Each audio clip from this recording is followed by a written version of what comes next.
पुंडलीक वरदे हरविठ्ठल श्री ज्ञानदेव तुकाराम गोपाल कृष्ण भगवान की जय। माऊली ज्ञानेश्वर महाराज की जय। जगद्गुरु तुकाराम महाराज की जय। साधने तरी हीच दोन्ही, साधने तरी हीच दोन्ही, जो कोणी साधील परद्रव्य परणारी यांचा धरी विटाळ। देव भाग्य घरा येती संपत्ती त्या सकळा, परद्रव्य परणारी यांचा धरी विटाळ। तुका म्हणे ते शरीर, तुका म्हणे ते शरीर घर भांडार देवाचे, परद्रव्य परणारी यांचा धरी विटाळ। प्रस्तुत कीर्तनरूपी सेवेसाठी निवडलेला हा अभंग जगद्गुरु श्री संत तुकाराम महाराज यांचा 4 चरणाचा आणि उपदेशपर प्रकरणातील अभंग आहे। साधने तरी हीच दोन्ही, जो कोणी साधील परद्रव्य परणारी यांचा धरी विटाळ।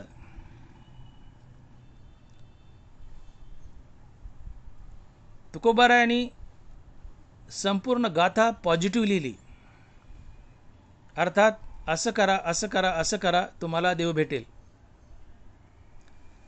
परंतु महाराजांनी एकच अभंग निगेटिव्ह लिहिला, अर्थात असं करू नका असं करू नका असं करू नका तुम्हाला देव भेटेल। आणि तो अभंग आहे परद्रव्य परणारी यांचा धरी विटाळ। परद्रव्य परणारी यांचा धरी विटाळ।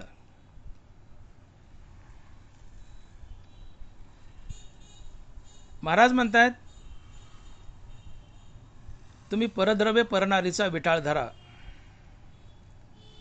अर्थात दुसऱ्याचं धन आणि दुसऱ्याची बाई यापासून तुम्ही दूर राहा।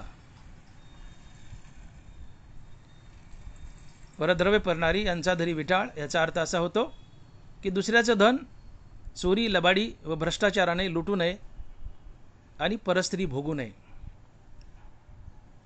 याला म्हणतात परद्रव्य परणारी यांचा धरी विटाळ।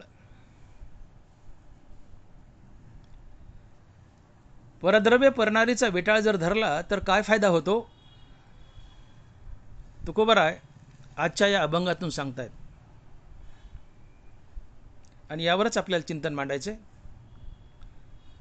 परंतु तत्पूर्वी परद्रव्य परणारीचा विटाळ धरला तर काय फायदा होतो हे पाहण्याच्या आधी परद्रव्य परणारीचा विटाळ जर धरला नाही तर आमचं काय नुकसान होतं हे पाहणं अधिक गरजेचं आहे। आम्ही दुसऱ्याचं धन लबाडीने लुटलं आणि परस्त्री भोगली तर आमचं काय नुकसान होतं हे अगोदर पाहणं महत्त्वाचं आहे।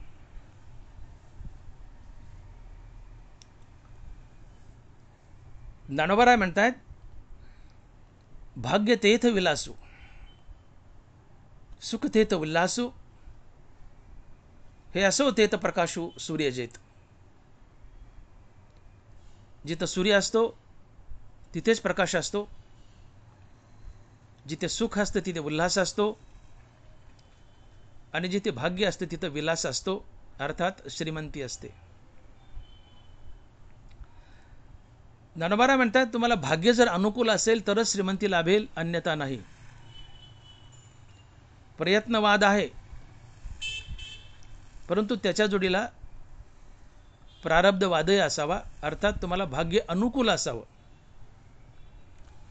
तुम्हाला भाग्य अनुकूल असेल तरच श्रीमंती लाभेल, अन्यथा नाही, हा शास्त्र सिद्धांत आहे।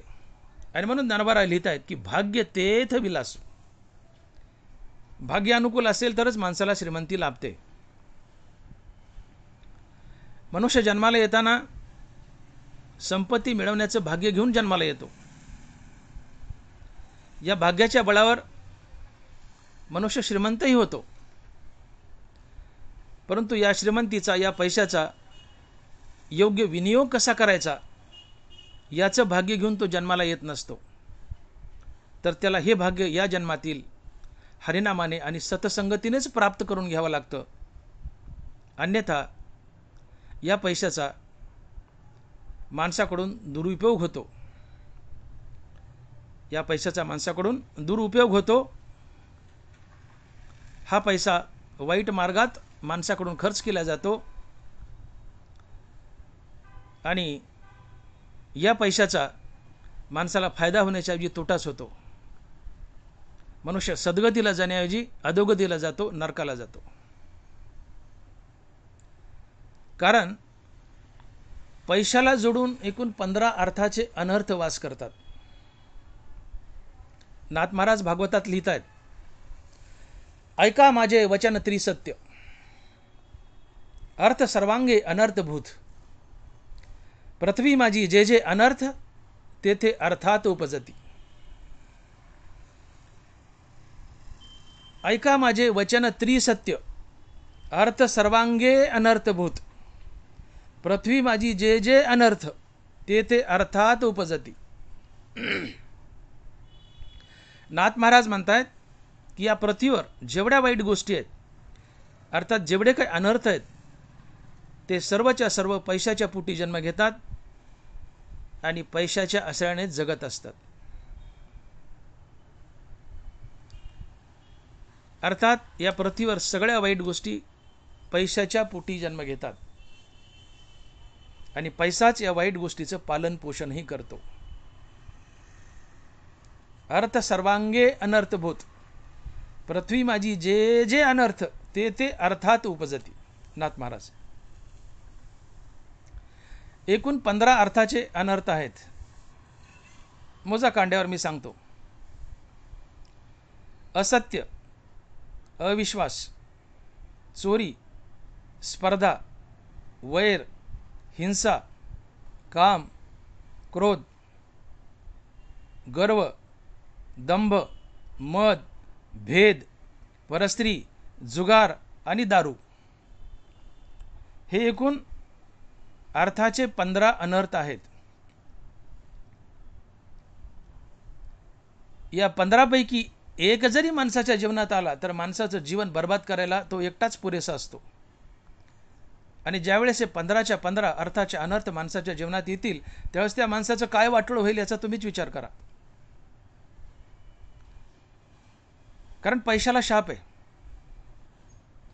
अर्थ सर्वांगे अनर्थभूत. नाथ महाराजचा शब्द आहे का?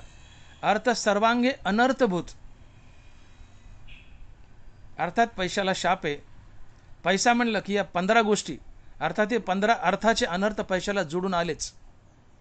हे सगळे 15 अर्थाचे अनर्थ पैशाच्या पोटी जन्म घेतात आणि पैसाच यांचं पालन पोषण करतो. म्हणून मी बोललो की मनुष्य जन्माला येताना श्रीमंत होण्याचं भाग्य घेऊन जन्माला येतो. त्या भाग्यानं तो श्रीमंतही होतो.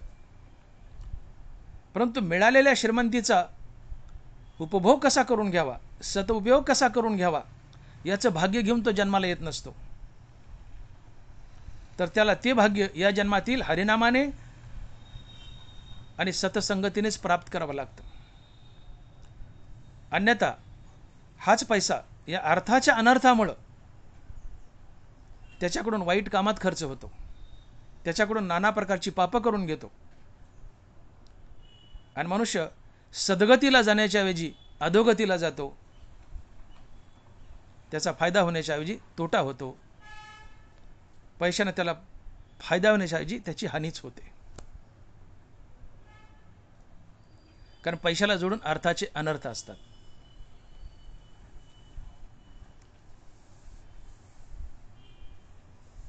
ज्ञानोबा बोलतात ज्ञानेश्वरीत की अमरत्वा उगरिले ते मरणाची लागी झाले, भोगो नेनिता जोडिले तैसे होय. समुद्राचं मंथन केलं देव आणि दैत्यानी, त्यातून 14 रत्न निघाली. त्यात एक रत्न होतं अमृताचा कलश. हा अमृताचा कलश निघाला त्यावेळेस दैत्य हा अमृताचा कलश घेऊन पळू लागले. यांनी त्याच्या हातातून हिसकावून घ्यावा, त्यांनी त्याच्या हातातून हिसकावून घ्यावा, नुसतं पळत राहावं. दैत्याला अमृत जतन करता आलं नाही. दैत्य अमृत जतन करायला चुकले.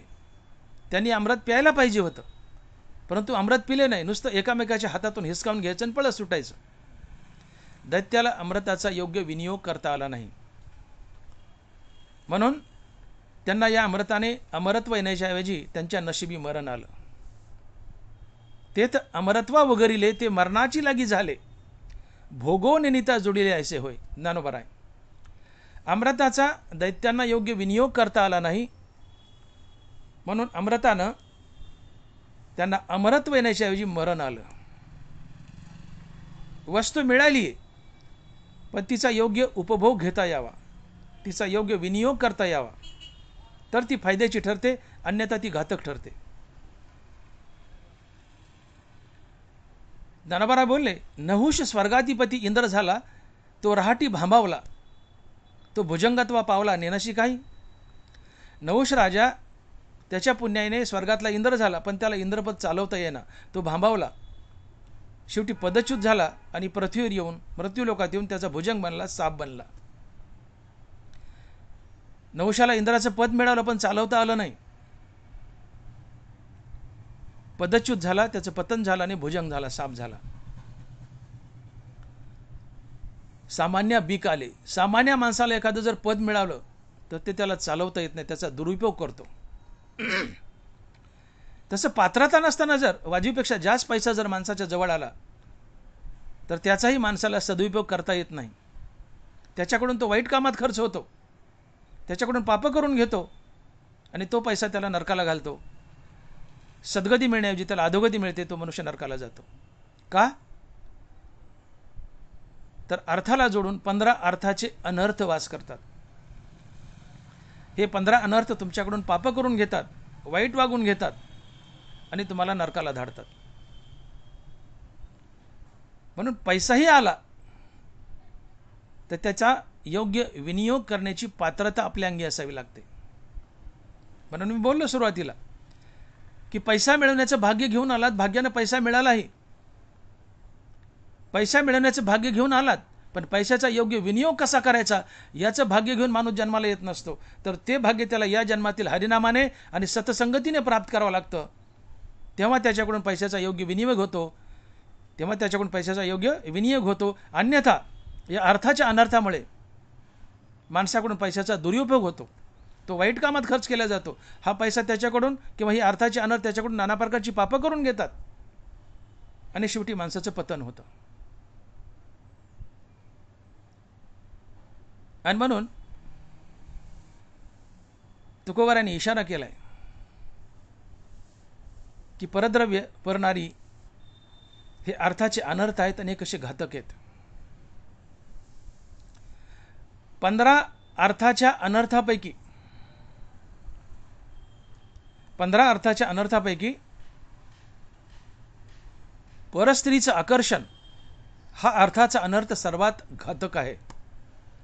या 15 अनर्थात परस्त्रीचं आकर्षण हा एक अर्थाचा अनर्थ आहे,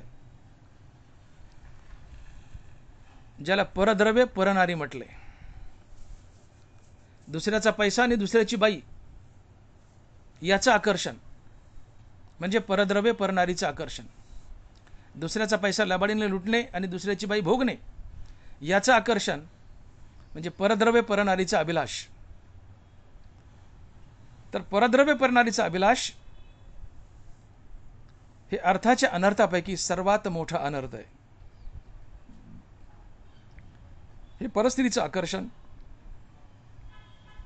प्रामुख्यानं श्रीमंत माणसाच्या जीवनात असते.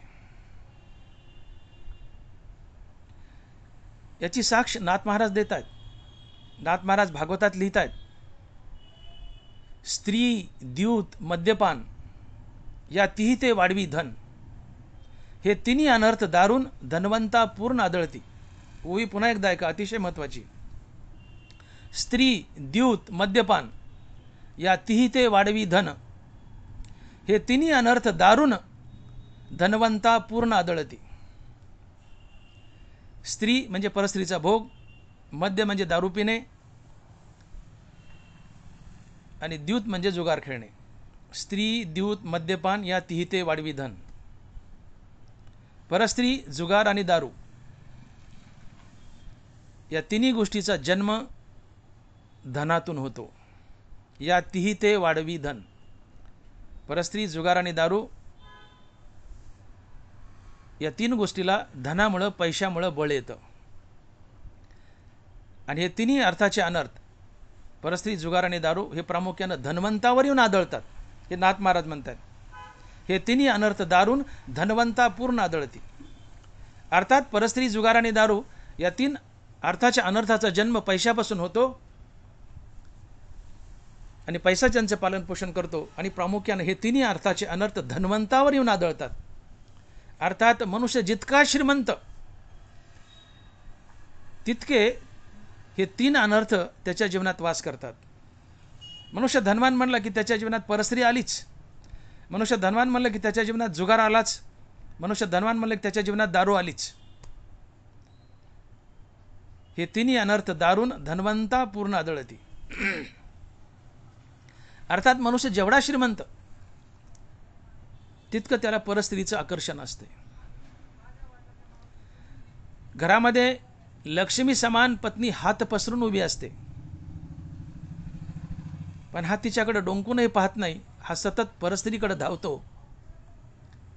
याचं कारण अर्थाचा अनर्थ. नाथ महाराज म्हणतात की घरात लक्ष्मी समान पत्नी ती हात पसरून उभी आहे नवऱ्याचं स्वागत करायला, भोग घ्यायला, पण हा नवरा त्या लक्ष्मीसारख्या पत्नीचा धिक्कार करतो आणि परस्त्रीकडे धावतो. हा त्या माणसाचा दोष नाही, हा त्याच्या जीवनात असलेल्या अर्थाच्या अनर्थाचा दोष आहे. तो श्रीमंत आहे, तो श्रीमंत आहे म्हणून या पैशाला शाप आहे. या पैशाला जोडून अर्थाचे अनर्थ आहेत. आणि अर्थाच्या अनर्थापैकी सर्वात घातक अर्थाचा अनर्थ आहे परस्त्रीचं आकर्षण. आणि म्हणून मनुष्य जेवढा श्रीमंत, जेवढा धनवान, तितकं त्याला परस्त्रीचं आकर्षण असतं. तो तितका परस्त्रीच्या मागे धावतो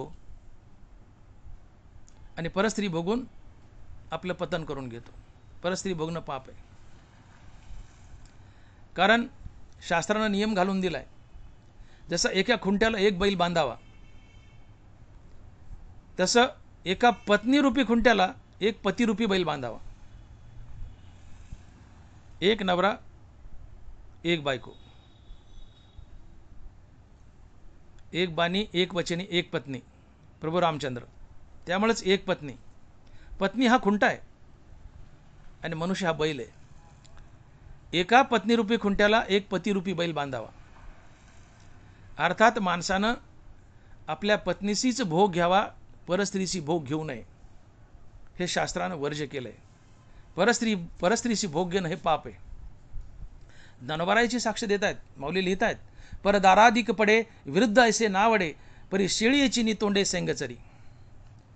माऊली म्हणतात की शेळी जशी कोणत्याही झाडाचा पाला खाते, गाय बघा, म्हैस बघा, इतर प्राणी बघा, ठराविक झाडाचा पाला खातात, पण शेळीची एक असा प्राणी आहे की ती कोणत्याही झाडाचा पाला खाते. शेळीची नि तोंडे सेंगचरी. शेळी कोणत्याही झाडाचा पाला खाते. तसं धनवानाला कुणाचीही बाई चालते, कुणाचीही बाई चालते. हे ज्ञानोबाराय बोलतात, नाथ महाराज बोलतात, मी बोलत नाही.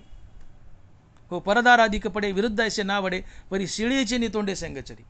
माऊली बोलतायत, शेळी जशी कोणत्याही झाडाचा पाला खाते, तसं धनवान मनुष्याला, शेळीला जसा कोणत्याही झाडाचा पाला आवडतो, तसं धनवानाला कोणतीही परस्त्री आवडते. मी बोललो की लक्ष्मी समान पत्नी घरात उभी, हात जोडून, हात पसरून स्वागत करते, या स्वामी. हा तिचा धिक्कार करतो, परंतु परस्त्रीच्या मागे धावतो. का? त्याच्या जीवनात असलेला अर्थाचा अनर्थ आहे. परस्त्री भोगणं पाप आहे. एकूण 5 महापाप आहेत. ब्रह्महत्या, सुरापान, स्थेय, गुरुवांगनागमन, ही 5 महापाप आहेत. ब्रह्महत्या, कुणाचा खून करणं ही ब्रह्महत्या, अर्थात कुणाचा खून करणं महापाप आहे. सुरापान, दारू पिणं महापाप आहे. स्थेय, सोन्याची चोरी महापाप आहे. गुरुवांगना, गुरुची पत्नी भोगणं महापाप आहे. आणि या 4ही गोष्टीला मदत करणं हे 5वं महापाप आहे. तुम लढो हम कपडे सांभाळते. हे 4 महापाप आणि त्या 4ही महापापाला मदत करणं हे 5वं महापाप. कुणाला हापडतापड केली हे पाप आहे, परंतु कुणाचा डायरेक्ट खूनच केला हे महापाप आहे. मांस खाल्लं, मटण खाल्लं पाप आहे, परंतु दारू पिलं महापाप आहे. दारू मटणाच्या पुढे नेऊन ठेवली भगवंतानं. मटण खाणं पाप आहे, पण दारू पिणं महापाप आहे. पैशाची चोरी करणं पाप आहे, परंतु सोन्याची चोरी करणं महापाप आहे. परस्त्री भोगणं पाप आहे, परंतु गुरुची पत्नी भोगणं हे महापाप आहे. परस्त्री भोगणं पाप आहे, परंतु गुरुची पत्नी भोगणं हे महापाप आहे. आणि या चारही गोष्टीला मदत करणं हे पाचवं महापाप आहे. ब्रह्महत्या, सुरापान, स्थेय, गुरुवांगनागमन. आणि म्हणून परस्त्री भोगणं पाप आहे आणि गुरुची पत्नी भोगणं हे महापाप आहे. मला तुम्हाला इथं आणायचं होतं की परस्त्री भोगणं पाप आहे, आणि म्हणून शास्त्रानं वर्ज्य केलंय, परस्त्री भोगू नका. पराया नारिया मा रकमाई समान, वमनाहुनी धन नीच मानी. दुसऱ्याचं धन उलटीपेक्षा तुच्छ माना आणि दुसऱ्याच्या बाईला साक्षात रुक्मिणी माता समजा. अर्थात परद्रव्य परनारीपासून दूर राहा. परद्रव्य परनारीचा विटाळ धरा. आणि तुम्ही जर परद्रव्य परनारीचा विटाळ धरला नाही, अर्थात परद्रव्य परनारीचा अभिलाष केला, तर तुमचं काय नुकसान होतं हे तुकोबाराय, नाथ महाराज आणि ज्ञानोबाराय सांगतायत. तुकोबाराय बोलले, परद्रव्य परनारीचा अभिलाष इथून या रास सर्व भाग्य. घटिका दिवस मास वर्ष लागती तीन, बांधिले पतन गाठोडीस. तुका म्हणे थडता थवड, काळ लागे नाड परी खरा. तुकोबाराय म्हणतात की जो मनुष्य परद्रव्य परनारीचा अभिलाष करतो, अर्थात दुसऱ्याचं धन लबाडीने लुटतो आणि परस्त्री भोगतो, त्याचा एका सेकंदात, एका दिवसात, एका महिन्यात, एका वर्षात आणि शेवट 3 वर्षात त्याचा नायनाट होईल, त्याचं पतन होईल, त्याचं वाटोळं होईल. तुका म्हणे थडता थवड, काळ लागे नाड परी खरा. त्याचं वाटोळं होईल म्हणजे तो भिकाला लागेल, मरणार नाही, भिकाला लागेल. त्याला दारिद्र्य येईल, त्याला दलिंद्र येईल. हो, निमिष दिवस मास वर्ष लागती तीन, बांधिले पतन गाठोडीस. तुकोबाराय बोलतायत. तुकोबाराय म्हणतात की जो परद्रव्य परनारीचा अभिलाष करेल, अर्थात जो दुसऱ्याचं धन लबाडीने लुटेल, भ्रष्टाचाराने लुटेल, चोरीने लुटेल, तात्पर्य जो दुसऱ्याचं धन लबाडीने लुटेल आणि परस्त्री भोगेल, त्याचा एका क्षणात, एका दिवसात, एका महिन्यात, जशा 3 वर्षात नायनाट होईल, अर्थात त्याचं वाटोळं होईल, तो भिक्याला लागेल. बांधिले पतन गाठोडीस, त्याचं वाटोळं गाठोड्यात बांधले म्हणले. कुणाचं? परद्रव्य परनारीचा अभिलाष करणाऱ्याच. महाराजांना जास्तीत जास्त 3 वर्षाचा कालावधी दिलाय. पण शेवटी तुकोबारायच म्हणाले की तुका म्हणे थडथड थवड, काळ लागे नाड परी खरा. महाराज म्हणले मी 3 वर्षाचा कालावधी दिलाय त्याचं वाटोळं व्हायला. पण ठीक आहे म्हणले, कालावधी कमी अधिक होईल, 5 लागतील, 10 वर्ष लागतील, पण त्याचं एक ना एक दिवस वाटोळं होईल म्हणले, त्याचं वाटोळं होईल. तुका म्हणे थडता थवड, काळ लागे नाड परी खरा. याचा अर्थ जो परद्रव्य परनारीचा अभिलाष करतो, अर्थात दुसऱ्याचं धन लबाडीने लुटतो आणि परस्त्री भोगतो, त्याचं एक ना एक दिवस पतन नक्की होतो. त्याला दारिद्र्य येतं, त्याला दलिंद्री येते, तो भिकाला लागतो. आणि म्हणून परद्रव्य परनारीचा विटाळ धरा. दुसऱ्याची बाई आणि दुसऱ्याचं धन यापासून दूर राहा. अन्यथा तुमच्या जीवनात एका क्षणात, एका दिवसात, एका महिन्यात, एका वर्षात, जशा 3 वर्षात तुमच्या जीवनात दारिद्र्य येईल, दलिंद्र येईल, तुम्ही भिकाला लागाल. हे तुकोबाराय बोलतायत. हे पहिलं नुकसान आहे. परद्रव्य परनारीचा अभिलाष केला, अर्थात दुसऱ्याचं धन लबाडीने लुटलं आणि परस्त्री भोगली, तर 3 वर्षात तुम्हाला दारिद्र्य येतं, तुम्ही भिकाला लागता, तुमचं वाटोळं होतं. तुकोबाराय म्हणले काळ कमी जास्त होईल, पण तुमचं वाटोळं नक्की आहे. बांधिले पतन गाठोडीस. एक ना एक दिवस तुमचं वाटोळं होणारच, तुम्ही भिकाला लागणारच, तुम्हाला दलिंद्र येणारच, दारिद्र्य येणारच. तुकोबाराय असं बोलले. नाथ महाराज म्हणतायत, अधर्मे अद्रष्ट झाले क्षीण, विपरीत भासे देहीचे चिन्ह. अद्रष्ट म्हणजे नशीब, अधर्मे अद्रष्ट झाले क्षीण. परद्रव्य परणारीचा अभिलाष करणे. बघा, तत्पूर्वी मी सांगितलं तुकोबाराय काय की परद्रव्य परणारीचा अभिलाष इथून या ऱ्हास सर्व भाग्य. परद्रव्य परणारीचा अभिलाष केले की तुमच्या भाग्याचा ऱ्हास सुरू होतो. तुमच्या नशिबाला उतरती कळा लागते. तुम्हाला एक ना एक दिवस दारिद्र्य येतं. तेच नाथ महाराज सांगतात की अधर्मे अद्रष्ट झाले क्षीण, विपरीत भासे देहेचे चिन्ह. का बरं असं होतं? याचं कारण परद्रव्य परणारीचा अभिलाष करणे हा एक अधर्म आहे, हे एक मोठं पाप आहे. दुसऱ्याचं धन लबाडीने लुटणे आणि परस्त्री भोगणे हे पाप आहे, हा अधर्म आहे. आणि अधर्माने तुमचं नशीब तुमच्यावर रुजतं आणि तुमच्या नशिबाला उतरती कळा लागते. तुम्ही नशीब घेऊन आलात, नशिबाने श्रीमंती मिळाली, नशिबाने श्रीमंती मिळाली, पण या श्रीमंतीला तुम्ही जर या जन्मातल्या नीतीची आणि पुण्याची जोड दिली तर ही श्रीमंती वरचेवर वाढते, तुमचं नशीब बळावतं. परंतु या श्रीमंतीला तुम्ही पापाची अधर्माची जोड दिली तर तुमचं नशीब तुमच्यावर रुजतं, तुमच्या नशिबाला उतरती कळा लागते आणि एक ना एक दिवस तुम्ही भिकाला लागता.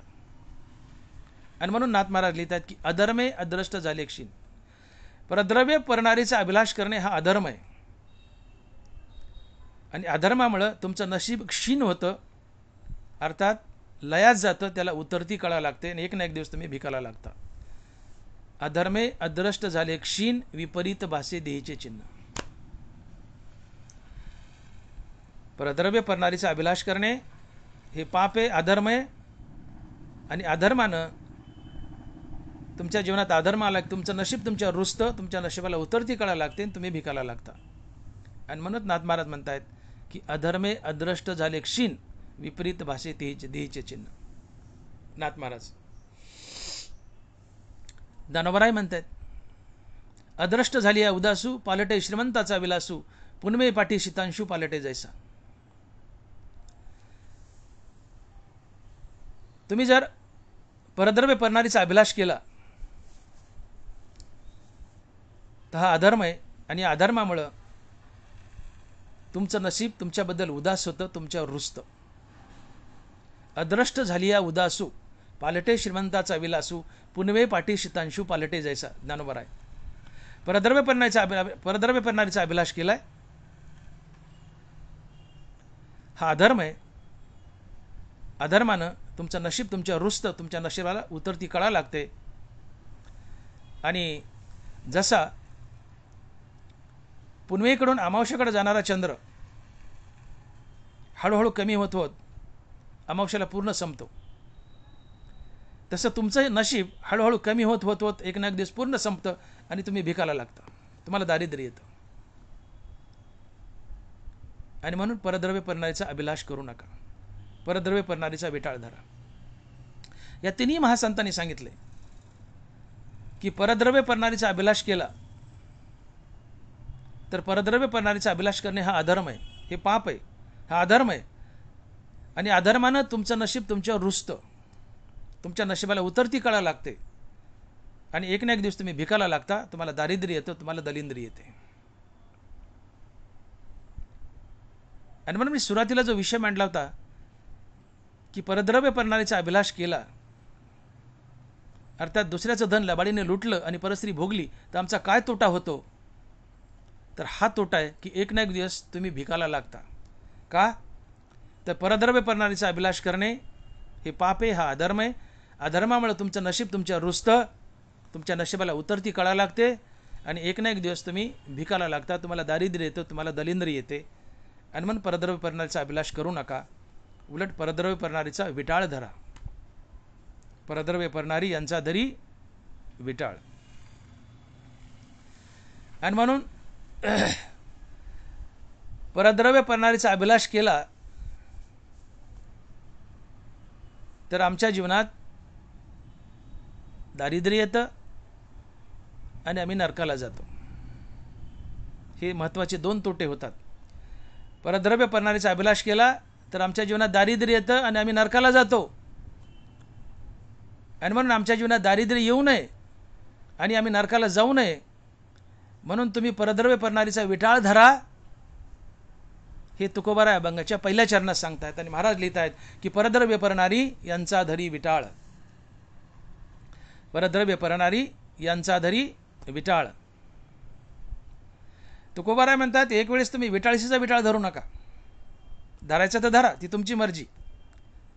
एक वेळेस विटाळशीचा विटाळ धरू नका, मढ्याचा विटाळ धरू नका, बाळातनीचा विटाळ धरू नका. परंतु एक विटाळ मात्र जरूर धरा आणि तो म्हणजे परद्रव्य परणारी यांचा धरी विटाळ. हे बाकीचे मी बोललेले 3 विटाळ धरायचं असलं धरा, नसलं धरायचं नका धरू, तुमची मर्जी. परंतु हा विटाळ मात्र जरूर धरा. कोणता? परद्रव्य परणारी यांचा धरी विटाळ. परद्रव्य परणारी यांचा धरी विटाळ याचा अर्थ दुसऱ्याचं धन आणि दुसऱ्याची बाई याच्यापासून सदैव दूर राहा.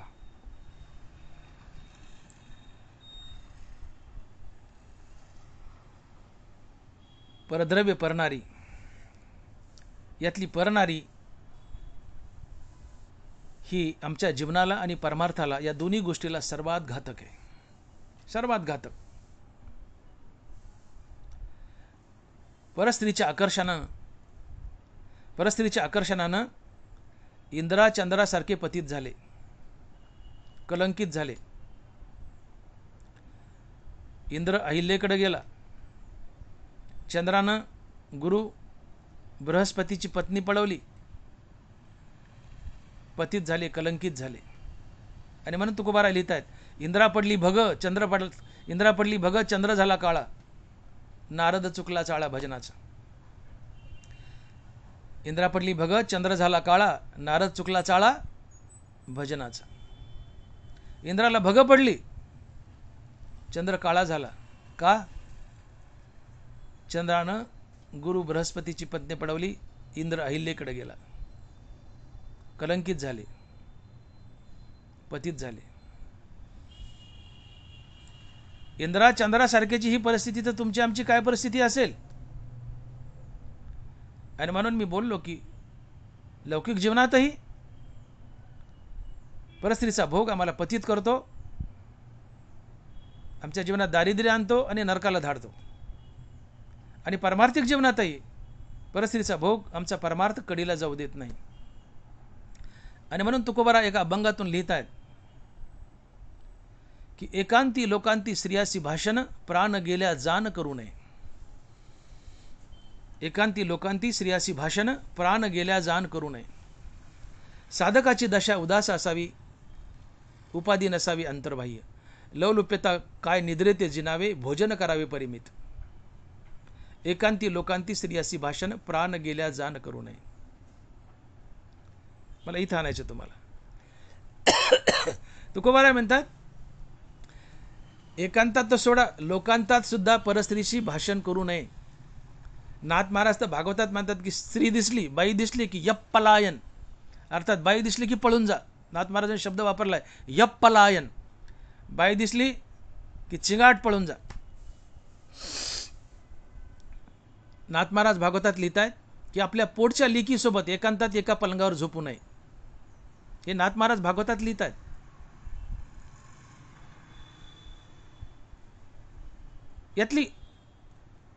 यातली गूढता समजून घ्या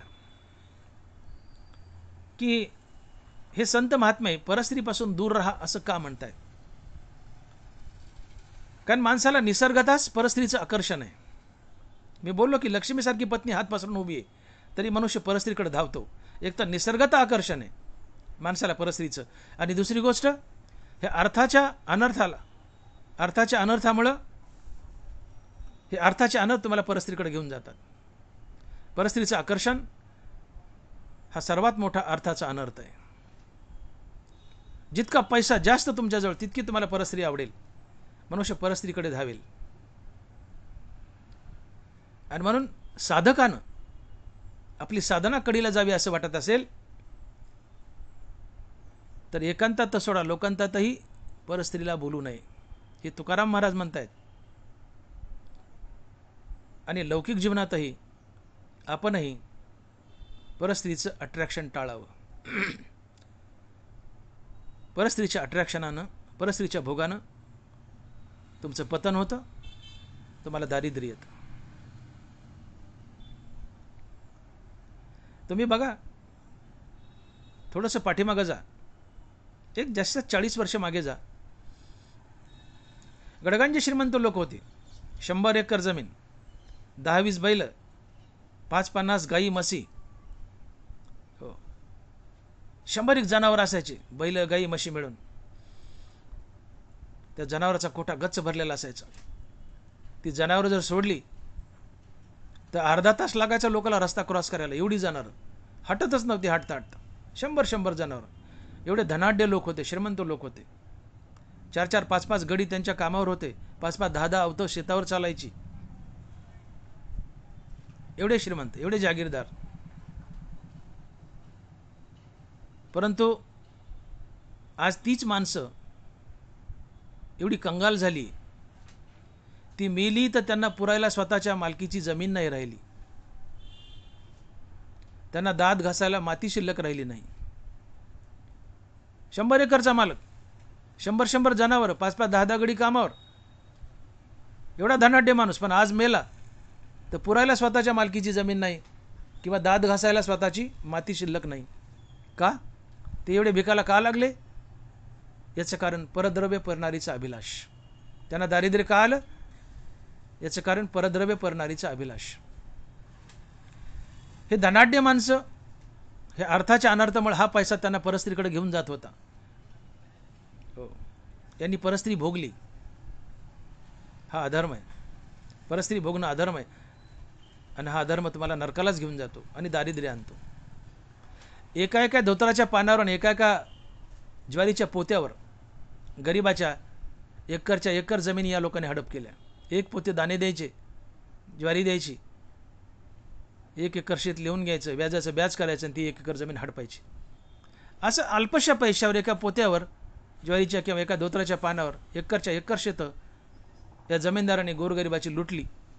सोनं आणून ठेवलं यांच्याकडे, यांनीच दाबलं. अर्थात यांनी परद्रव्य आणि परनारीचा अभिलाष केला. दुसऱ्याचं धन या धनाढ्य लोकांनी लबाडीने लुटलं आणि परस्त्री भोगली. आणि म्हणून परद्रव्य आणि परस्त्री भोगणं, दुसऱ्याचं धन लबाडीने लुटणं आणि परस्त्री भोगणं हे पाप आहे, अधर्म आहे. आणि या अधर्मानं नशीब त्यांच्यावर रुसलं, त्यांच्या नशिबाला उतरती कळा लागली. आणि आज त्यांना एवढं दारिद्र्य आलं, एवढी दलिंद्री आली की ते मेले तर त्यांना पुरायला स्वतःच्या मालकीची जागा शिल्लक नाही. एवढे ते भिकायला लागले. का? तर त्यांच्या जीवनात परद्रव्य परनारीचा अभिलाष होता. आणि म्हणून परद्रव्य परनारीचा अभिलाष टाळा, अर्थात परद्रव्य परनारीचा विटाळ धरा. अन्यथा जीवनात एक ना एक दिवस दारिद्र्य जरूर येईल. तुम्ही बघा, दुसऱ्याचा पैसा लुटताना, तो भ्रष्टाचाराने असो, चोरीने असो, लबाडीने असो, लुटताना मजा वाटते गडीवर. तो पैसा आम्ही घरातही आणतो. लक्ष्मी आबवले, तिला हात नाहीत, पाय नाहीत, पिशवीत घातली, आणली. लबाडीचा पैसा घरात आणला भ्रष्टाचारानं. परंतु हाच पैसा ही लक्ष्मी घरात आणल्यानंतर ती अगोदर तुमच्या घराचा धुंडाळा घेते. ती सगळ्या घरात फिरते आणि बघते की या घरात माझा नवरा भगवान श्रीकृष्ण कुठं आहे का. कारण तिने शपथ खाल्ली आहे, मी थांबेल तर भगवान कृष्णापाशी, इतरत्र नाही. काय म्हणते लक्ष्मी? मी थांबेल तर माझा नवरा भगवान कृष्ण याच्या बाजूला, मी इतरत्र कुठेही थांबणार नाही.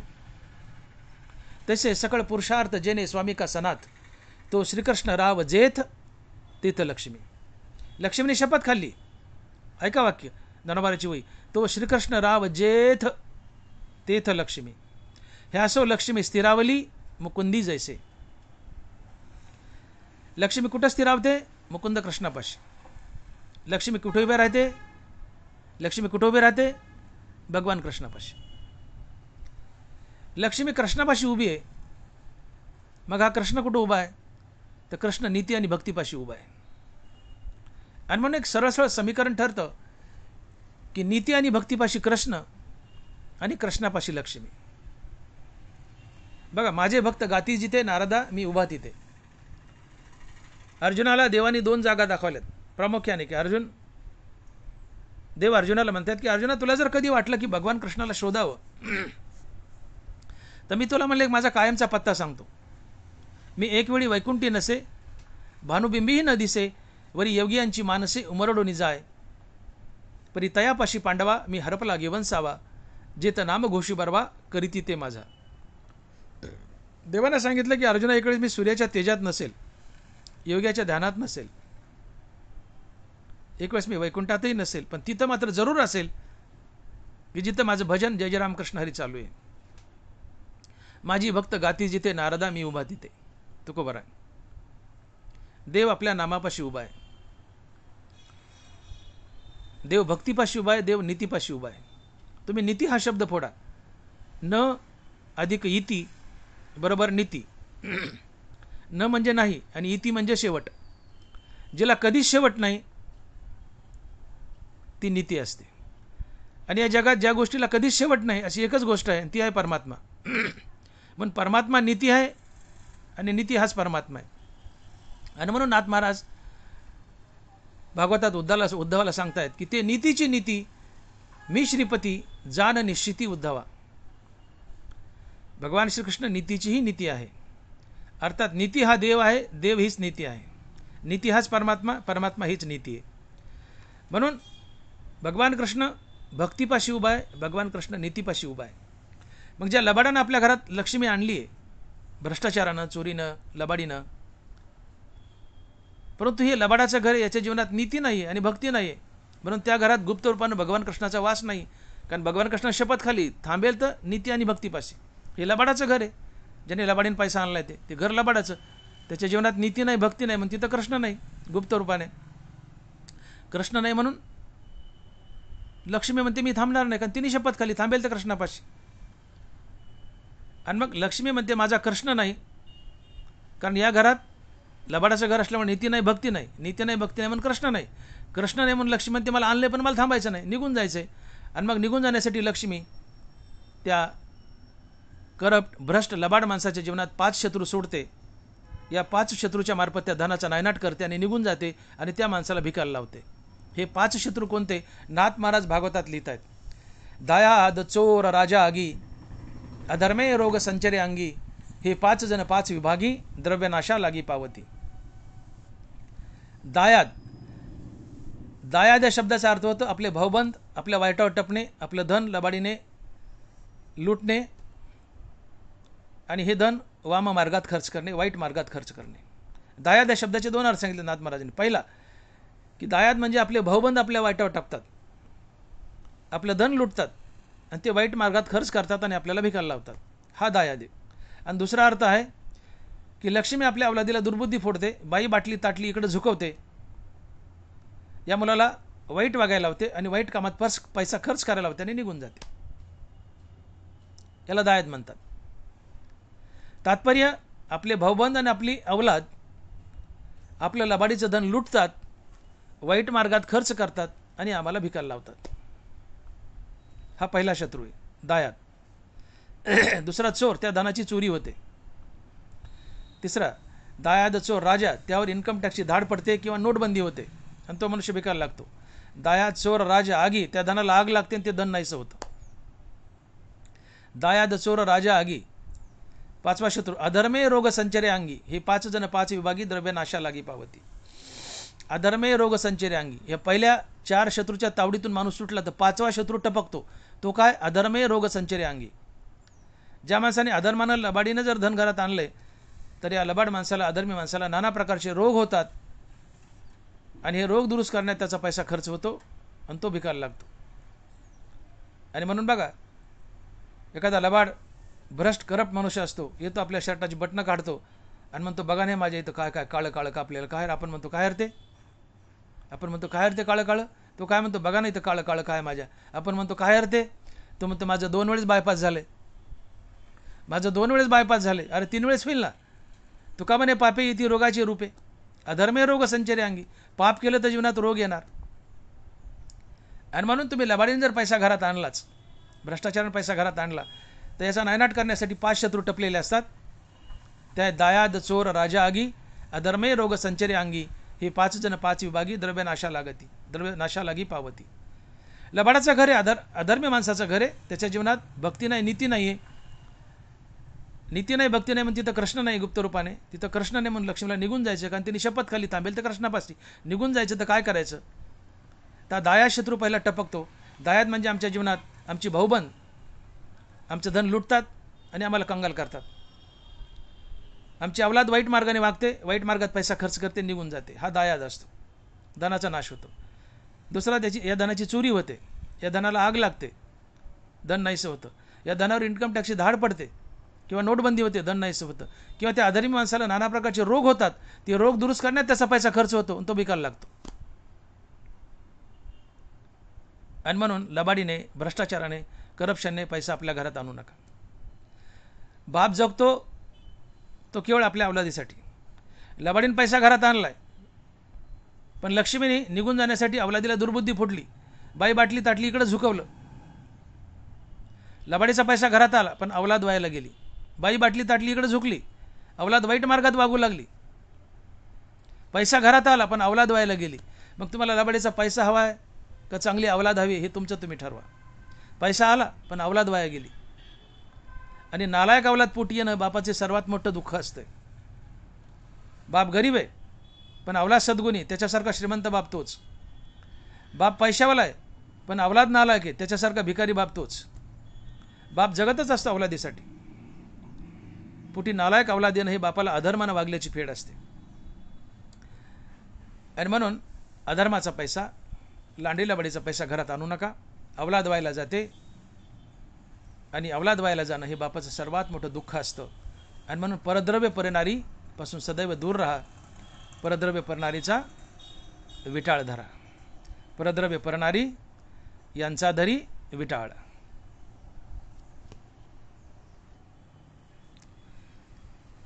इथे जाता जाता तुमच्या मनात एक शंका येऊ शकते. तुम्ही म्हणू शकता की डॉक्टर मोठे साहेब, तुम्ही असा विचार मांडला की दुसऱ्याचा पैसा लबाडीने जर घरात आणला तर दायाद चोर राजा आगी अधर्मे रोग संचरे अंगी, या 5 शत्रूमार्फत त्या धनाचा नाश होतो आणि तो मनुष्य एक ना एक दिवस भिकायला लागतो. किंवा तुकोबाराही बोलले, ज्यांनी लबाडीने धन घरात आणले,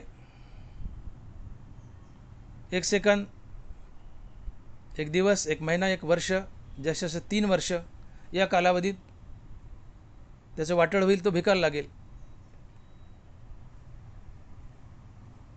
मग डॉक्टर साहेब आम्हाला या प्रश्नाचं उत्तर द्या की तुमचे तुकोबाराय म्हणतायत 3 वर्षात या लबाड माणसाचं वाटळ होईल, तो भिकायला लागेल.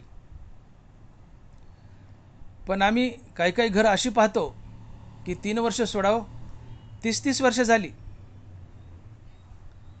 या लोकांनी लबाडीने गडगंज संपत्ती घरात आणली, तरी ते घर अजून टिकून आहेत, वरच्यावर श्रीमंत होत आहेत, पण त्यांचं वाटोळं होईना. असं का? एकीकडे तुमचे तुकोबाराय म्हणतात की 3 वर्षात त्याचं वाटोळं होईल, त्याचं पतन गठोड्यात बांधलंय, 3 वर्षात वाटोळं होईल. पण 3 वर्ष सोडा, 30-30 वर्ष लोटली तरी या लबाडाचं वाटोळं होईना. त्यांची श्रीमंती वाढत चालली, त्यांना दारिद्र्य आहे ना. असं का होतं? ही विसंगती का? तर तुम्हाला एक दृष्टांत सांगतो म्हणजे लक्षात येईल. एकदा एक घनदाट जंगलामध्ये एक 10 माणसं पावसात अडकली. जोरदार पाऊस येत होता आणि या पावसात ही माणसं अडकली. 9 पुरुष आणि एक छोटीशी मुलगी होती. पावसापासून बचाव म्हणून एका झाडाचा आश्रय घेतला. ही 10 माणसं झाडाखाली उभी राहिली.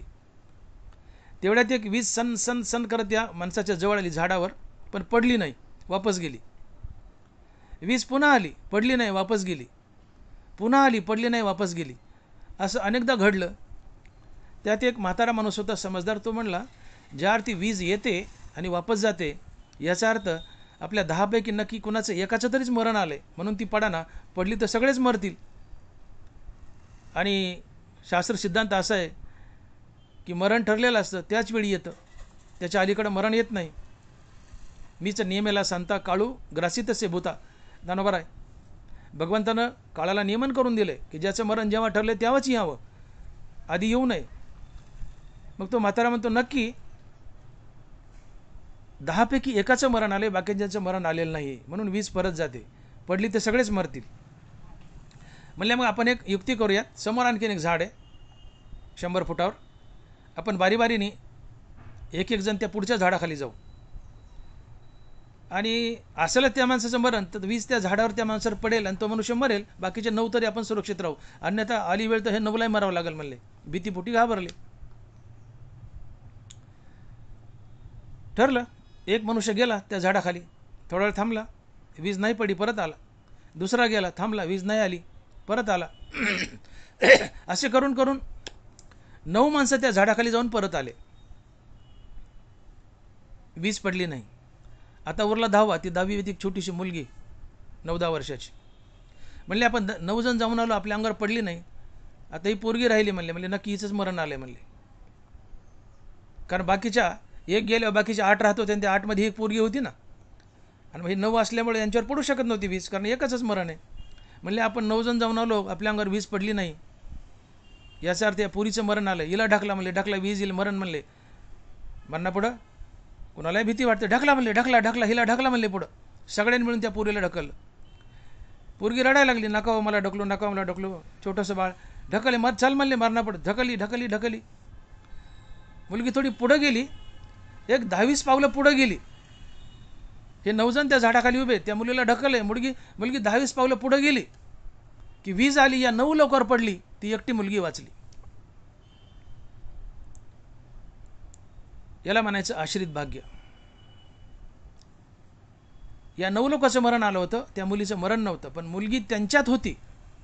तिच्या भाग्याने यांचं भाग्य घडत होतं आणि या 9 लोकांना जीवदान मिळत होतं. तसं लबाडाचं घर आहे, लबाडीने पैसा आणलाय, पण त्या लबाड घरात एखादा मनुष्य रामनाम जपणारा असतो, तुळशीची माळ ओढणारा असतो, आणि त्याच्या भाग्याने त्या घराचं भाग्य घडत असतं आणि ते घर टिकून असतं.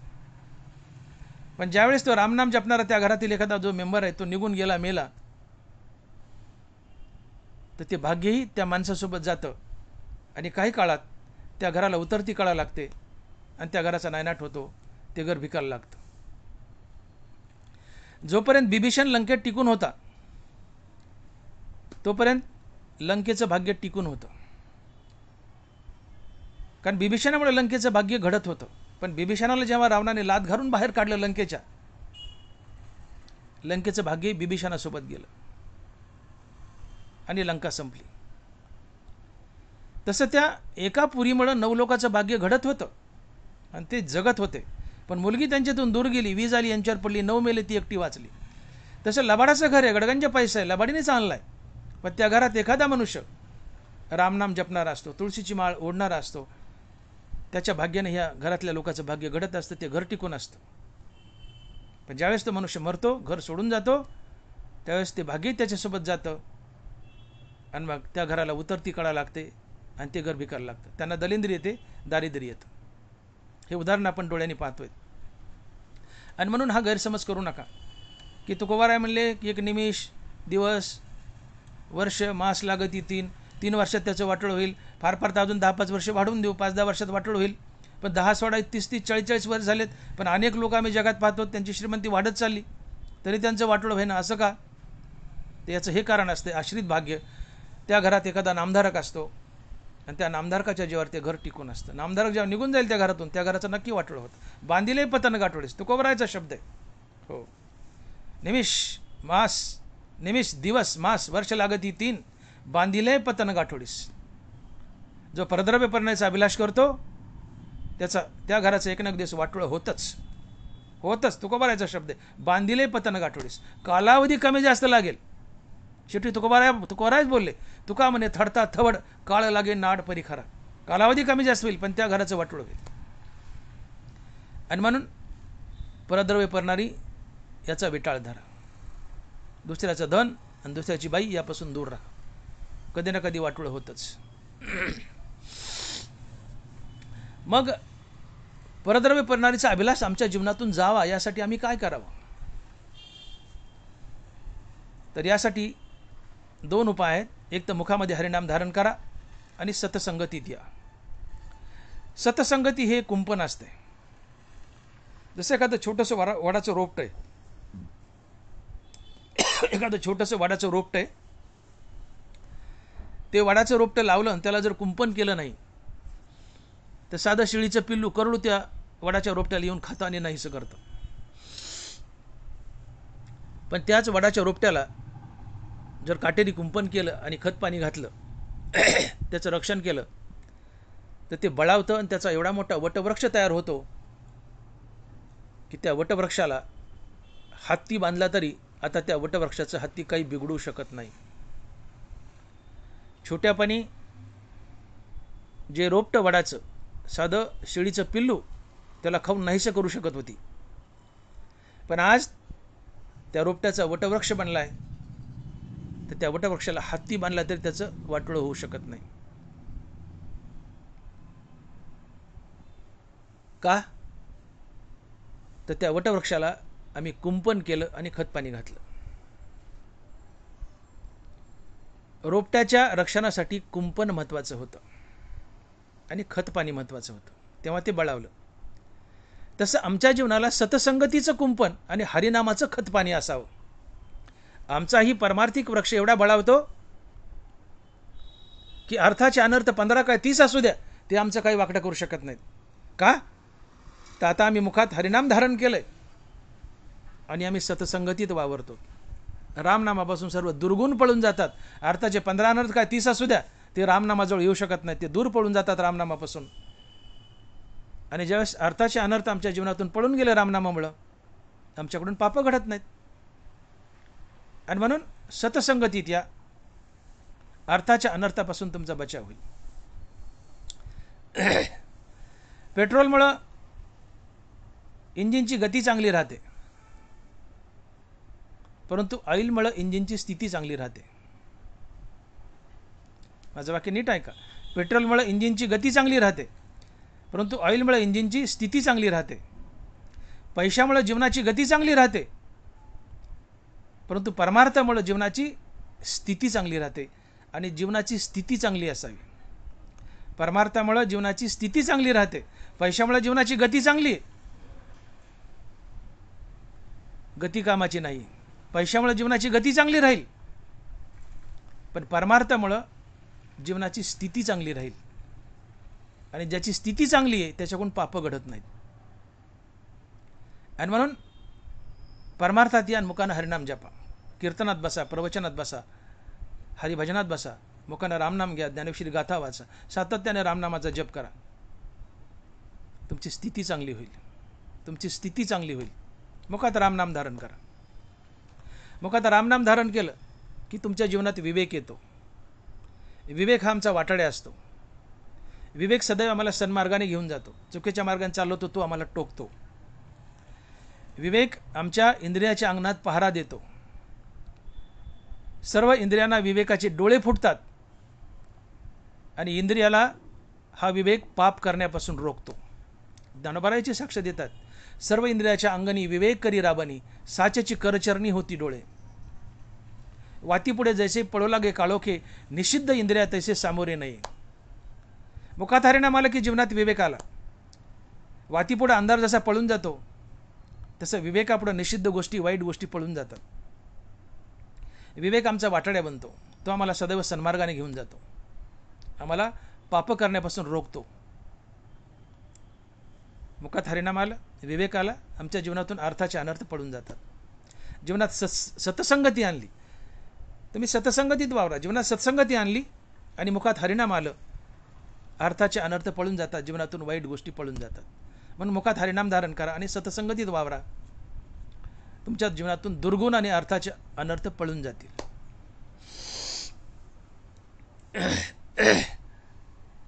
महाभारतामध्ये एक विषय येतो. पांडव वनवासात असताना भगवंत एकदा पांडवांना भेटायला गेले आणि वनात फिरत असताना पांडवांनी अशी 4 वेगवेगळी दृश्य पाहिली. त्यात पहिलं दृश्य पाहिलं तो होता 2 सोंडेचा हत्ती. पांडव म्हणाले, देवा हा काय विचित्र प्रकार आहे, हत्तीला एकच सोंड असते, हा 2 सोंडेचा हत्ती कसा काय? देव म्हणाले, पांडवांनो, आता घोर कलियुग येत आहे. कलियुगात माणसं दुतोंडी मांडुळासारखं वागतील. कलियुगात माणसं दुतोंडी मांडुळासारखं वागतील. घडीत खरं तर घडीत खोटं बोलतील. त्याचं हे प्रतीक आहे. म्हणून या हत्तीला 2 सोंड आहेत. आणि आज कलियुगात बघा, माणसं कुणीच कोणाचे राहिले नाहीत. घडीत खरं बोलतात, घडीत खोटं बोलतात. कुणाचाच भरोसा नाही. माणसं दुतोंडी मांडुळासारखं वागतील, त्याचं हे प्रतीक आहे. म्हणून या हत्तीला 2 सोंडी आहेत. पांडव थोडेसे पुढे गेले. पुढे गेल्यावर त्यांनी एक विहीर पाहिली आणि त्याच्या बाजूला आणखीन एक विहीर होती. अशा 2 विहिरी होत्या. एका विहिरीला भरपूर पाणी आणि एका विहिरीला उगाच छोटंसं पाणी, नरोटं लागले, अगदी बुडाला थोडंसं पाणी. पण ज्याच्यात कमी पाणी आहे ती विहीर कुणालाही भरभरून पाणी देत होती, घ्या म्हणत होती. ज्याच्यात कमी पाणी आहे ती विहीर कुणालाही पाणी देत होती. पण ज्याच्यात भरपूर पाणी आहे ती कुणाला पाणीच घेऊ देत नव्हती. पांडव म्हणले, देवा हे कसं काय? देव म्हणाले, पुढे घोर कलियुग येत आहे. कलियुगात गरीब माणसं दानधर्म करतील, श्रीमंत माणसं दानधर्म करणार नाहीत, याचं हे प्रतीक आहे. आणि आज हे सत्य होतंय. कमी पाणी असलेली विहीर कोणालाही पाणी घेऊ देत होती, पण जास्त पाणी असलेली विहीर कोणालाही पाणी घेऊ देत नव्हती. सध्या कलियुगात गोरगरीब दानधर्म करतात, सप्ताहाला वर्गणी देतात, पट्टी देतात. श्रीमंताकडे वर्गणी मागायला गेल्यावर ते वर्गण तर देत नाही, पण 4 शिव्या देतं. त्याला म्हणावं लागतं, भीक नको वाढू कुत्र्यावर. तुला कोणी सांगितलं? लय जोर आला तर कर ना, लय पैसे आले तर तूच कर ना, कामधंदे नाहीत का? चल होय माघारी, आला कशाला? भीक नको वाढू कुत्र्यावर. कलियुगात गोरगरीब दानधर्म करतील, श्रीमंत दानधर्म करणार नाही, याचं हे प्रतीक आहे. म्हणले, कमी विहीर, कमी पाणी, ती विहीर भरभरून पाणी न्या म्हणते. कमी पाणी विहीर म्हणते भरभरून पाणी न्या, पण ज्याच्यात भरभरून पाणी आहे ती पाणी नेऊ देत नाही. कलियुगात गोरगरीब दानधर्म करतील यथाशक्ती, श्रीमंत माणसं दानधर्म करणार नाहीत, याचं हे प्रतीक आहे. थोडे पुढे गेले, आणखीन 3रं दृश्य पाहिलं. एक गाय विली होती आणि ती आपल्या वासराला चाटून प्रेम प्रगट करत होती, परंतु वासरू त्या गायला लाथानं मारत होतं. पांडव म्हणते, देवा हा काय प्रकार आहे? भगवान कृष्ण म्हणतात, घोर कलियुग येत आहे. कलियुगात मायबाप आपल्या लेकरावरून जीव ओवाळून टाकतील, पण लेकरं मायबापाला लाथानं हाणतील, याचं हे प्रतीक आहे. आणि आज आपण डोळ्यांनी पाहतोय, मायबाप लेकरावरून जीव ओवाळून टाकतात. मायबाप लेकरावरून जीव ओवाळून टाकतात, पण लेकरं मायबापाला लाथाने हाणतायत. बायको बंगल्यात आणि मायबाप गोठ्यात, अशी परिस्थिती आली. मायबापाची हेळसांड होते. पोताऱ्यासारखं त्यांना कोपऱ्यात फेकल्या जाते. अन्न पाण्याला तिष्ठायला लावतात. मुलं बाळं त्यांना आपल्यातून वेगळं ठेवतात. याचं हे प्रतीक आहे. कलियुगात मायबाप मुलाबाळावरून जीव ओढून टाकतील, पण मुलं मायबापाला लाथानं हाणतील, याचं हे प्रतीक आहे. थोडं पुढे गेले, अजून एक 4थं दृश्य पाहिलं. एक उंच असा, खूप उंच डोंगर होता आणि त्या डोंगरावरून विशाल अशी मोठी शिळा खाली धो धो धो धो धो धो करत येत होती. ती शिळा त्या डोंगरावरील झाडं मोडत खाली येत होती, परंतु ती शिळा एका छोट्या गवताच्या 2 पानानं रोखून धरली. बघा गंमत, डोंगरावरून खाली येणारी शिळा झाडं मोडत खाली आली, त्या झाडांना ती रोखता आली नाही, उलट झाडं मोडत खाली आली, पण गवताचं 2 पानाचं छोटंसं रोपटं त्यांनी ती शिळा रोखून धरली. पांडव म्हणतात, देवा हा काय चमत्कार आहे? भगवान कृष्ण म्हणतात की पांडवांनो, घोर कलियुग येत आहे. या कलियुगात तुम्ही बघितलं आता की दगडाची शिळा, विशाल दगडाची मोठी शिळा झाडं मोडत खाली आली, झाडांना ती रोखता आली नाही, पण गवताच्या 2 पानानं ती रोखून धरली. तसं कलियुगात 2 अक्षरी रामनाम मोठमोठ्या पातकांना, मोठमोठ्या संकटांना, मोठमोठ्या अर्थाच्या अनर्थाला रोखून धरील, याचं हे प्रतीक आहे. आणि म्हणून रामनाम घ्या, हरिभजनात या, हरिकीर्तनात या, परमार्थात या. रामनामानं तुमच्या जीवनातील अर्थाची अनर्थ पळून जातील. मग ही अर्थाची अनर्थ 15 काय 30 असू द्या, ती आता तुमचं काही बिघडू शकत नाही, तुमचं काही वाकडं करू शकत नाही. अर्थाचे अनर्थ तुमच्या जीवनातून पळून जातील. फक्त हरिभजनात या, मुखात रामनाम धारण करा. आणि म्हणून मी जो प्रश्न उभा केला होता की परद्रव्य परणारी याचा विटाळ धरावा, पण याचा विटाळ धरण्यासाठी काय करावं? तर याचा विटाळ धरण्यासाठी, अर्थात परद्रव्य परणारीपासून दूर राहण्यासाठी मुखात रामनाम धारण करा आणि सतसंगतीत वावरा. मुखात रामनाम धारण करा आणि सतसंगतीत वावरा. रामनामानं आणि सतसंगतीनं तुमच्या जीवनातून अर्थाची अनर्थ पळून जातील. सगळ्यात मोठा अर्थाचा अनर्थ काय? परद्रव्य परणारीचा अभिलाष, बाईचं आकर्षण. पण मुखात रामनाम आलं की परस्त्रीचं आकर्षण पळून जातं. आता परस्त्री आम्हाला माते समान वाटू लागते. तुमच्या मुखात रामनाम आलं की वाईट गोष्टी तुम्हाला केव्हाच सोडून जातात. हरिनामापाशी दुर्गुण येतच नाहीत, हरिनामापासून दुर्गुण पळून जातात. एवढ्याकरता हरिनाम मुखात धारण करा. आणि म्हणून जे धनवान आहेत,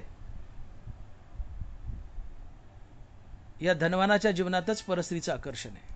हा मुद्दा लक्षात घ्या. स्त्री, द्यूत, मद्यपान या तिही ते वाढवी धन, हे तिन्ही अनर्थ दारून धनवंतापूर्ण आदळती. नाथ महाराज, जेवढा मनुष्य अधिक धनवान, तेवढं त्याच्या जीवनात परस्त्रीचं आकर्षण. पैशामुळे तुमच्या जीवनात परस्त्रीचं आकर्षण वाढतं. याचा अर्थ गरिबाच्या जीवनात परस्त्रीचं आकर्षण नाहीच असा बी भाग नाही, पण या तुलनेत फारच कमी असतं. गरीब आहे आणि परस्त्रीचं आकर्षण आहे, ही गोष्ट फार कमी असते, मोटार मोजणे एवढी. पण धनवान म्हणलं की त्याच्या जीवनात परस्त्री आलीच, परस्त्रीचं आकर्षण आहेच. नाथ महाराज बोलतात, हे तिन्ही अनर्थ दारून धनवंता पूर्ण आदळती. कोणते? स्त्री, द्यूत, मद्यपान या तिही ते वाढवी धन, हे तिन्ही अनर्थ दारून धनवंता पूर्ण आदळती. गरिबाच्या जीवनात असेल, थोडंफार असेल, निग्लिजिबल. पण धनवान म्हणलं की धनवाच्या जीवनात हे 3 अनर्थ आलेच, परस्त्री, जुगार आणि दारू. मग जेवढा मनुष्य धनवान, तितका त्याच्या जीवनात परस्त्रीचं आकर्षण. जितका तो परस्त्री भोगेल, तितका तो अधर्म आणि पाप करेल. त्याच्या जीवनात एक ना एक दिवस दारिद्र्य येईल, तो भिकायला लागेल आणि नरकाला जाईल. हा त्याचा तोटा आहे. आणि म्हणून गरिबापेक्षा धनवानाला परमार्थाची जास्त गरज आहे. दोघाला आहे, पण गरिबापेक्षा धनवानाला परमार्थाची जास्त गरज आहे. धनवानाने आपल्या जीवनातील अर्थाचे अनर्थ पळून घालण्यासाठी बहुसंख्येने परमार्थात यावं, मुखाने रामनाम जपावं आणि आपला स्वतःचा अर्थाच्या अनर्थापासून बचाव करावा. कारण धनवान म्हणलं की त्याच्या जीवनात परस्त्री, जुगार आणि दारू आलीच, आणि हे 3 अर्थाचे अनर्थ त्याचं वाटोळच करतात, त्याला भिकायला लावतात, त्याच्याकडून पाप करून घेतात, त्याला नरकाला लावतात. आणि मग आपलं वाटोळं होऊ नये, आपण नरकाला जाऊ नये, आपण भिकायला लागू नये, यासाठी अर्थात आपलं परस्त्रीचं आकर्षण टाळावं, यासाठी सत्संगात या, सत्संगात या, परमार्थात या, हरिभजनात या, हरिकीर्तनात या, मुखानं रामनाम जपा. तुमच्या जीवनातून अर्थाचे अनर्थ पळून जातील. मग अर्थाचे अनर्थ 15 काय 30 असू द्या, ते तुमचं काही वाकडं करणार नाहीत. कारण रामनामापासून अर्थाचे अनर्थ, संकट, पाप, दुर्गुण सगळे पळून जातात. तुमच्या अंतकरणाची शुद्धी होते. नामे होईजे विरक्त, नामे निर्मळ होय चित्त, नामे साधे गुणातीत, नामे निर्मुक्त भवपाश, नामे निर्मळ होय चित्त. हरिनामाने तुमचं चित्त निर्मळ होतं, तिथून दुर्गुण पळून जातात आणि तुमचा बचाव होतो अर्थाच्या अनर्थापासून. आणि म्हणून इथं तुकोबार आहे आम्हाला जागं करतात की बाबांनो, तुम्हाला दारिद्र्य येऊ नये, तुम्ही भिकाला लागू नये, नरकाला जाऊ नये, एवढ्याकरता परद्रव्य परणारीचा अभिलाष टाळा. अर्थात परद्रव्य परणारीचा विटाळ धरा.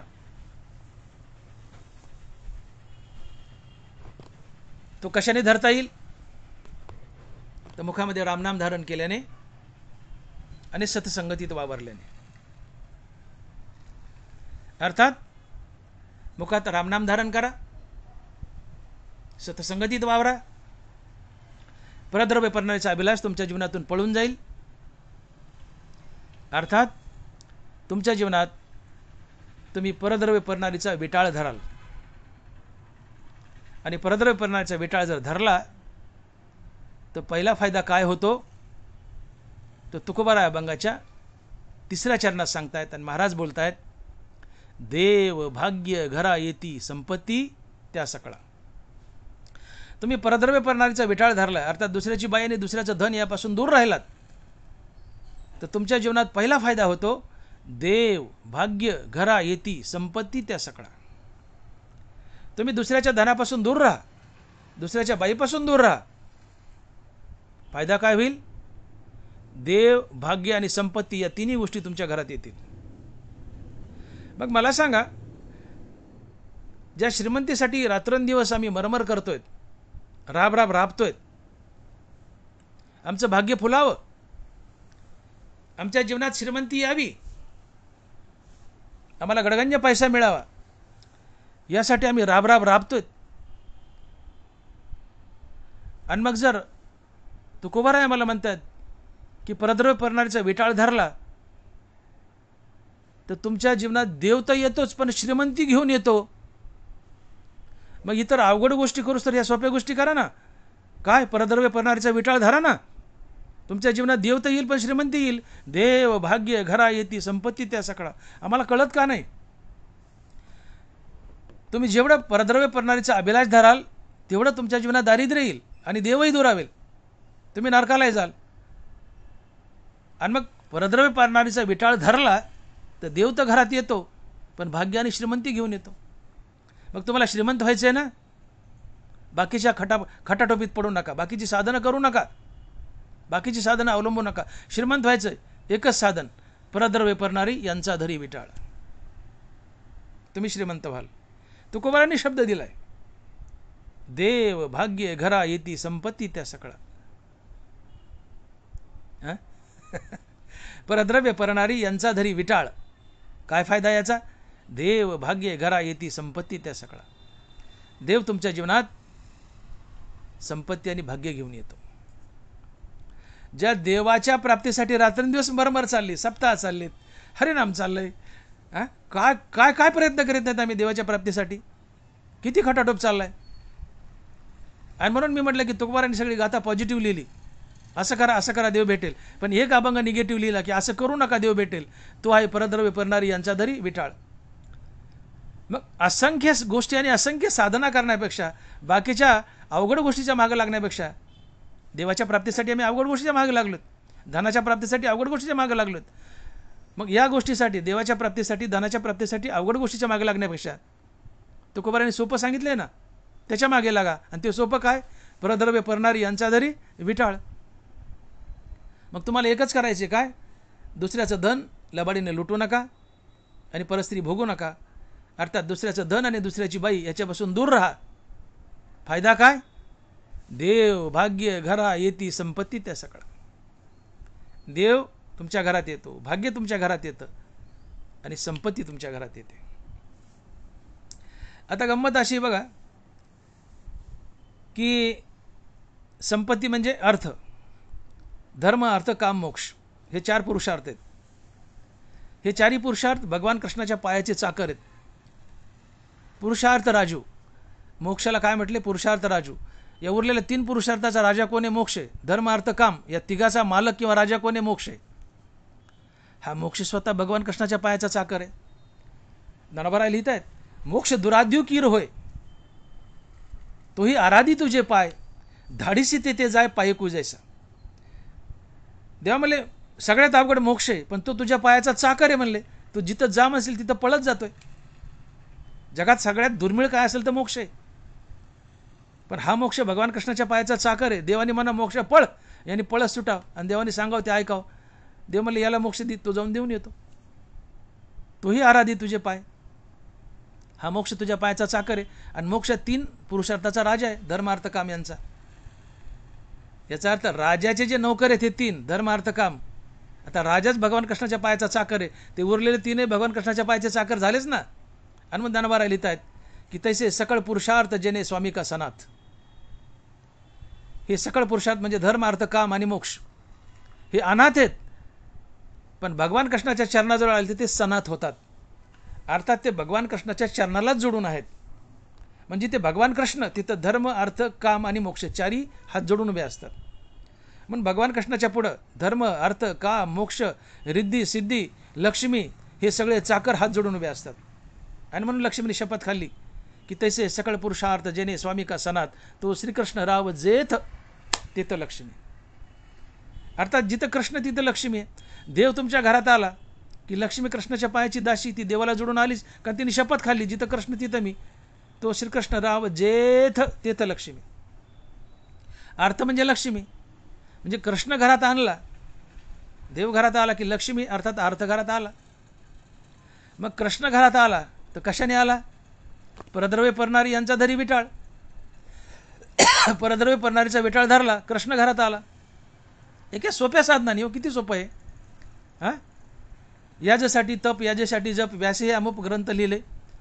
किती खटोटोपे देव मिळण्यासाठी, पारायण काय, सप्ताह काय, काय काय काय काय आम्ही सगळे त्याच्या मागं पळतोय. पण या अभंगाकडे कोणी कोणी डोकून पाहत नाही, कोणी बोलत नाही. हा अभंग कोणी कीर्तनाला घेत नाही. असं करा, असं करा, असं करा, असं करा, देव भेटेल. तुकाराम महाराज म्हणले असं करू नका, देव भेटेल. काय करू नका? दुसऱ्याची बाई भोगू नका आणि दुसऱ्याचं धन लबाडीने लुटू नका, देव भेटेल. अर्थात परद्रव्य परणारीचा विटाळ धरा, देव भेटेल. मग तुम्ही परद्रव्य परणारीचा विटाळ धरला, फायदा काय झाला? देव घरात आला. कसा आला? भाग्य आणि संपत्ती घेऊन आला. देव भाग्य घरा येती, संपत्ती त्या सगळा. का देव आला म्हणजे देवाला जोडून ही संपत्ती आहेच आहे, देवाला जोडून लक्ष्मी आहे, देवाला जोडून अर्थ आहे. कारण लक्ष्मी देवाच्या पायाची चाकर आहे. देव आला म्हणजे लक्ष्मी आलीच, तुम्ही श्रीमंत झाले लौकिक दृष्ट्या. आता देव आला म्हणजे भाग्य आलं. देव आला म्हणजे अजून काय? द्रष्टा अद्रष्ट विजय व्हावायची. तुमच्या घरात जर देव आला तर भाग्य आलंच की हो. देव घरात येणं याच्यापेक्षा मोठं भाग्य काय असतंय? हे परमार्थिक भाग्य आहे. देव घरात आलाय हे सगळ्यात मोठं भाग्य आहे, हे परमार्थिक भाग्य आहे. देव घरात येणं, देव घरात येणं म्हणजे तुम्हाला प्राप्त होणं. देव प्राप्त झाला हे सगळ्यात मोठं भाग्य आहे. आणि देव घरात आला म्हणजे लक्ष्मी आली, हे लौकिक भाग्य आहे. देव घरात आला हे परमार्थिक भाग्य आहे. देव घरात आला हे लौकिक भाग्य आहे. कसं? देव घरात आला, तुम्हाला देव भेटला, तुमचं भाग्य उजळलं, हे परमार्थिक भाग्य. देव घरात आला, तुम्हाला पैसा भेटला, तुम्ही धनवान झाले, हे लौकिक भाग्य. म्हणजे देव परद्रव्य परणारीचा विटाळ धरला की देव घरात येतो, तुम्हाला देव भेटतो, देवाची प्राप्ती होते आणि लक्ष्मी घरात येते. दोन्ही बाजूनी तुमचं भाग्य उजळतं, लौकिक आणि परमार्थिक. परद्रव्य परणारीचा विटाळ धरला तर लक्ष्मी तर घरात येते, तुम्ही श्रीमंत बनताच, परंतु तुम्हाला देवाचीही प्राप्ती होते. असा डबल तुमचा फायदा होतो. म्हणून अवघड गोष्टीच्या मागे लागू नका. अतिशय सोपं साधन तुकोबारांनी सांगितलंय की परद्रव्य परणारी यांचा धरी विटाळ. फायदा काय? तर देव भाग्य घरा येती, संपत्ती त्या सकळा. परद्रव्य परणारीपासून दूर राहिलं तर देव घरात येतो, भाग्याने लक्ष्मी घेऊन येतो. यांनी तुम्हाला श्रीमंती तर लाभतेच, पण तुम्हाला देवाचीही प्राप्ती होते. हा डबल फायदा आहे. आणि म्हणून परद्रव्य परणारीपासून दूर राहा, देवाची प्राप्ती होईल, देव घरात येईल, भाग्य आणि लक्ष्मी घेऊन येईल. देव तुम्हाला भेटेल आणि श्रीमंती तुम्हाला भेटेल.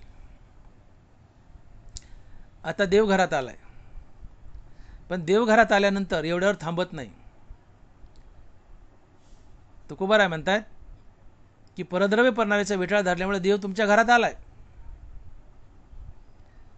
पण आता घरातून तो तुमच्या शरीरात शिरतो आणि हृदयात राहतो.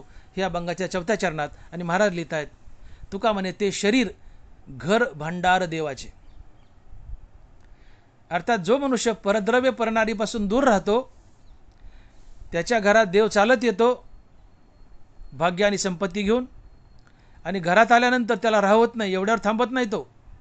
तर त्या पवित्र माणसाच्या, कोणता पवित्र? ज्यांनी परद्रव्य परणारीचा विटाळ धरलाय त्या पवित्र माणसाच्या घरात आलाय, पण घरातून तो त्याच्या शरीरात शिरतो, हृदयात शिरतो आणि कायमचा त्याच्या हृदयात राहतो.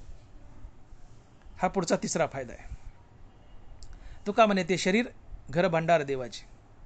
परद्रव्य परणारीचा विटाळ धरलाय. पहिला फायदा काय? देव घरात आला, देव भेटलाय, सोबत भाग्याने लक्ष्मी घेऊन आला, दुसरा फायदा. आणि तिसरा फायदा, तो घरातून आता तुमच्या शरीरात शिरलाय आणि तुमच्या हृदयात वास्तव्य करू लागलाय. हा तिसरा फायदा. मग देव घरात आला, तुम्हाला भेटला, प्राप्त झाला, संपत्ती घेऊन आला आणि तुमच्या घरातून तुमच्या हृदयात शिरला, शरीरात शिरला. याच्यापेक्षा तुम्हाला काय पाहिजे? याच्यापेक्षा वेगळा आणि मोठा परमार्थ काय असतो?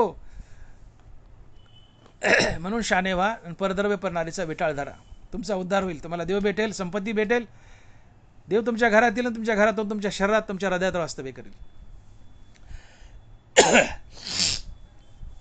तुलसी रामायणात एक विषय येतो. भगवान रामचंद्र, सीतामाया आणि लक्ष्मण भैया वनवासाला निघाले. नाशिक पंचवटीला जात असताना वाटेत वाल्मिकी महर्षीचा आश्रम पडला. वाटेत त्यांना लागला तो आश्रम. पण रामचंद्र थोडा वेळ विसावा घेण्यासाठी वाल्मिकीच्या आश्रमात गेले आणि वाल्मिकीला विचारलं की हे महर्षी, मी आता वनात वास्तव्य करायला चाललो आहे, तर या वनात मी कुठं वास्तव्य करू? तर वाल्मिकीने तुलसी रामायणात भगवान रामचंद्राला 4 जागा दाखवल्यात. ते म्हणले, देवा या 4 ठिकाणी वास करा. पहिली जागा दाखवली की जिनके हृदय, जिनके श्रवण समुद्र समाना, जिनके श्रवण समुद्र समाना, जाके रघुराय वही पे बसाना. पहिली जागा दाखवली काय? जिनके श्रवण समुद्र समाना, जाके रघुराय वही पे बसाना. देवा म्हणले, ज्याचं श्रवण, तुझी हरिकथा, तुझी भक्ती, तुझं कीर्तन, तुझं प्रवचन जे ऐकतायत, तुझं कीर्तन ऐकतायत, तुझं प्रवचन ऐकतायत, तुझी हरिकथा ऐकतायत, सतत ऐकतायत, आणि किती कीर्तन, किती प्रवचन ऐकलं तर त्या माणसाचं पोटच भरत नाही, त्याला पुन्हा पुन्हा पुन्हा पुन्हा हरिकथा ऐकावीशीच वाटते. अशा माणसाच्या हृदयात वास करा. नद्याने किती पाणी वाहून आणू द्या, समुद्राचं पोट भरत नाही. समुद्राला वाटतं अजून पाणी आणावं, अजून पाणी आणावं. कितीही पाणी नद्याने वाहून आणलं तर समुद्राचं पोट भरत नाही. तसं किती हरिकथा ऐकली तर माणसाचं पोट भरू नये, त्याला पुन्हा पुन्हा पुन्हा पुन्हा हरिकथा ऐकतच राहावीशी वाटावी. देवा अशाच्या हृदयात वास करा. अर्थात जो सातत्याने हरिकथा, कीर्तन, प्रवचन ऐकतो, देवा त्याच्या हृदयात वास करा. पहिली जागा दाखवली.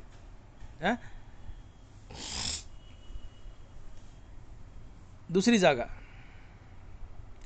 देवा ज्याच्या मुखात सातत्यानं तुमचं नाव स्थिरावले त्याच्या हृदयात वास करा. जयाचे वाचे माझे आलाप, दिटी भोगी माझेचे रूप, मन संकल्प जयाचा मीच वाहे.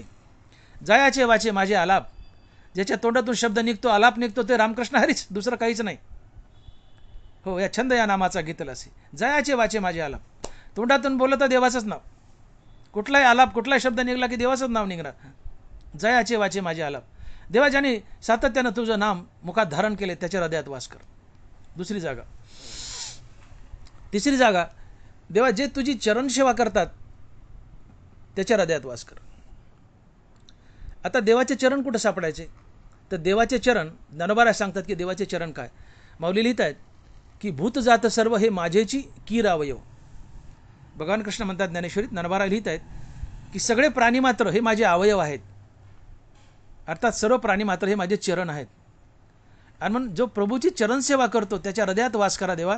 याचा अर्थ जो मनुष्य जगातील प्रत्येक प्राणी मात्रास देव समजून त्याच्यासोबत देवतुल्य व्यवहार करतो त्याच्या हृदयात वास करा. अर्थात जे जे भेटे भूत तेथे मानिजे भगवंत, हा भक्तियोग निश्चित जाण माझा. जगातील प्रत्येक प्राणी मात्र हा देवच आहे असं समजून तो त्याच्यासोबत डिलिंग करतो, त्याच्यासोबत चांगलं वागतो, त्याच्या हृदयात वास करा. जगातील प्रत्येक प्राणी मात्र हा देव आहे असं समजून त्याच्यासोबत देवतुल्य व्यवहार करतो, त्याच्या हृदयात वास करा. आणि चौथी जागा दाखवली, मला इथं आणायचं तुम्हाला. महर्षी वाल्मिक म्हणतात या 3 जागा सांगितल्या तर चौथी जागा सांगतात आणि म्हणतात की देवा जो परद्रव्य परणारीपासून दूर राहतो त्याच्या हृदयात वास करा. मला इथं आणायचं होतं तुम्हाला. जो परद्रव्य परणारीपासून दूर राहतो त्याच्या हृदयात वास करा, ही चौथी जागा दाखवली. आणि लौकिक दृष्ट्या सध्या तुम्ही चित्रकूट पर्वतावर वास करा, ही 5वी जागा दाखवली. आणि काही दिवस प्रभू रामचंद्र चित्रकूट पर्वतावर राहिले. मला सांगायचं आहे तुम्हाला की जो परद्रव्य परणारीपासून दूर राहतो त्याच्या हृदयात देवाला राहायला आवडतं. जो परद्रव्य परणारीपासून दूर राहतो त्याच्या हृदयात देवाला राहायला आवडतं. आणि म्हणून तुकोबाराय म्हणतायत की तुका म्हणे ते शरीर घर भांडार देवाचे. काय सांगितली वाल्मिकीने चौथी जागा की जो परद्रव्य परणारीपासून दूर राहतो देवा त्याच्या हृदयात वास करा. अर्थात जो परद्रव्य परणारीपासून दूर राहतो त्याच्या हृदयात देवाला राहायला आवडतं. आणि हेच तुकोबाराय सांगतायत की तुका म्हणे ते शरीर घर भांडार देवाचे. तुम्ही परद्रव्य परणारीचा विटाळ धरलाय. पहिला फायदा काय? देव घरात आलाय, देव भेटलाय, भाग्य आणि संपत्ती घेऊन आलाय, तुम्हाला श्रीमंत केलंय. 2 फायदे झाले. तिसरा फायदा, आता तुमच्या घरातून तुमच्या हृदयात राहायला गेलाय. तुमच्या शरीरात राहतोय, तुमच्या हृदयात राहायला गेलाय. आणि म्हणून परद्रव्य परणारीचा विटाळ धरा. परमार्थात आम्ही फार मोठमोठ्या डिंग्या मारतोय, पण एवढं मोठमोठी साधनं करण्यापेक्षा छोट्या साधनाकडे लक्ष द्या. याचा अर्थ मोठी साधनं करू नका किंवा टाकून द्या असं मला म्हणायचं नाही, ती जरूर करा. पण ज्या छोट्या साधनानं देव भेटत असेल तर ते साधन का टाकावं, मोठ्याच्या का मागे लागावं. मी पुन्हा एकदा रिपीट करतो. हो, द्विरिक्तचा दोष येऊ द्या माझ्याकडे. परद्रव्य परणारीचा विटाळ धरलाय. पहिला फायदा काय झालाय? देव तुमच्या घरात आलाय. एकटा आला नाही तर भाग्य आणि संपत्ती घेऊन आलाय. देव घरात आला म्हणजे तुम्हाला देवाची प्राप्ती झाली. एकटा आला नाही, सोबत श्रीमंती घेऊन आला म्हणजे तुम्हाला श्रीमंतही केलं. परद्रव्य परणाचा विटाळ धरल्यामुळे तुम्हाला तुमच्या घरात देव आला, श्रीमंती घेऊन आला. आता एवढ्यात भागलं नाही तर हाच देव घरातून तुमच्या शरीरात शिरला आणि तुमच्या हृदयात राहू लागला. आणि ज्याच्या हृदयात देव राहतो तो संत असतो. तुका म्हणे चित्त करारे निर्मळ येऊनी गोपाळ राहे तेथे. ज्याच्या चित्तात, ज्याच्या हृदयात देव राहतो तो संत असतो. त्यासाठी चित्त निर्मळ करावं लागतं. चित्त निर्मळ हरिनामानं होतं. आणि हरिनामाने चित्त निर्मळ होतं म्हणजे काय होतं? त्याच्या जीवनातून दुर्गुण पळून जातात. त्याच्या जीवनातून परद्रव्य परणारीचा अभिलाष पळून जातो. तो परद्रव्य परणारीचा विटाळ धरतो. हे दुर्गुण पळून जातात हरिनामामुळं. त्याचं चित्त निर्मळ होतं हरिनामामुळं. आणि जीवनातून परद्रव्य परणारी पळून गेले की देव घरात येतो, तुम्हाला भेटतो,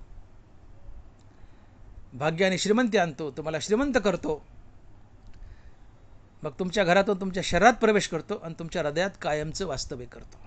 तुका म्हणे चित्त करारे निर्मळ येऊनी गोपाळ राहे तेथे. तुका म्हणे ते शरीर घर भांडार देवाचे. आणि म्हणून परद्रव्य परणारीचा विटाळ धरा. देव भाग्य आणि संपत्ती घेऊन घरात येईल.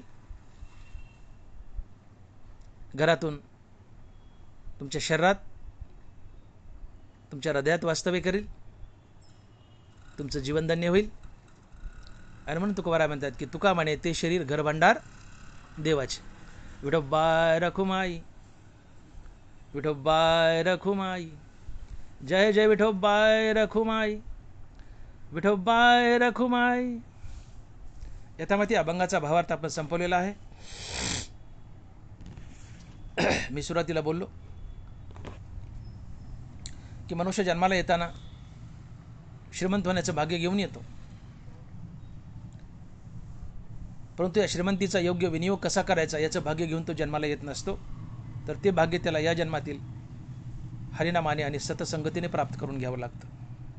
अन्यथा हे अर्थाला जोडून असलेले 15 अर्थाचे अनर्थ त्याच्याकडून पाप करून घेतात. त्याला वाईट वागायला लावतात. पैसा वाईट कामात खर्च करायला होतात, वाईट गोष्टीत खर्च करायला होतात. आणि या पैशाचा फायदा होण्याच्या ऐवजी त्या माणसाला तोटा होतो. तो सद्गतीला जाण्याच्या ऐवजी अधोगतीला जातो, नरकाला जातो. पैसा वरदान ठरण्याच्या ऐवजी त्याला शाप ठरतो. म्हणून आपला पैसा आपल्याला वरदान ठरावा.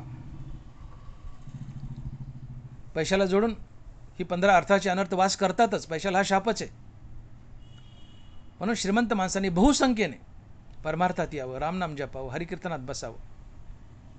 मुखात रामनाम धारण केलं की अर्थाचे अनर्थ पळून जातील. अर्थाचे अनर्थ पळून गेले की त्यासोबत परद्रव्य पडणारीचा अभिलाषही पळून जाईल. आणि मी सांगितलेले ही फायदे सहजच तुमच्या जीवनात येतील. गरीब आणि श्रीमंत सर्वांनाच परमार्थाची गरज आहे, परंतु त्यातल्या त्यात श्रीमंताला परमार्थाची अधिक गरज आहे. कारण नाथ महाराजांनी खडसावून सांगितलं की मनुष्य जेवढा धनवान तितकं त्याला परस्त्रीचं आकर्षण,